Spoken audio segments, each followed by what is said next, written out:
Ала Мөдөн району боюнча 65 коомдук тамактануу жайлары, 478 дүкөн жана 400гө жакын түрдүү кызмат көрсөтүү мекемелери бар. Бул пункттардын бардыгында көзөмөл кассалык аппараттар, анын ичинде фискалдык модуль функциясы бар аппараттар ишке киргизилген.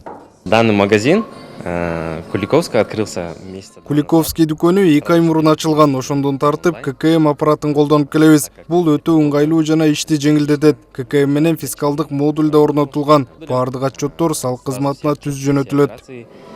Уходят в КНС. Өткөн жылы ККМдин аркасында салык 2 эсеге көбөйгөн. Муну менен бирге чектерди талап кылган керектөөчүлөрдүн саны да өстү. Бул жетишкендиктерге чекти талап кылып, байге утубал кызыктыруучу лотерея да башкы себеп.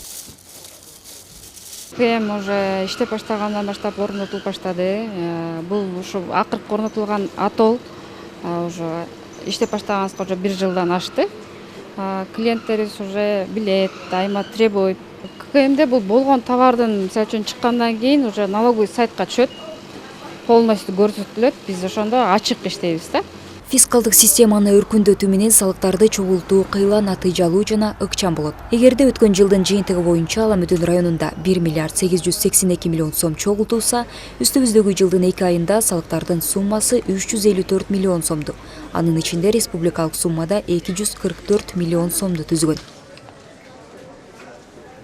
За 2022 год управлением государственного госслужбы. 2022 жылы Ала Мөдөн районунда салык 1 миллиард 882 миллион сом республикалык бюджетке, 662 миллион жергиликтүү бийликке кеткен. Ала Мөдөн району боюнча 1100 ККМ аппараты орнотулат. Ошондой эле кайтарымсыз негизде 208 аппарат жеке ишкерлерге берилген. Машин, то есть на бесплатной основе. Салыктык чегерүүлөрдөн жана бажа жыйымдарынан түшкөн суммалардан улам социалдык инфраструктура кыйла жакшырды жана кызматкерлердин, аскер кызматчыларынын маянасы, пенсиялардын жана социалдык жөлөк пулдардын өлчөмү жогорулады. Айдай Ташыбекова, Келдибек Уланбеков, СТВ.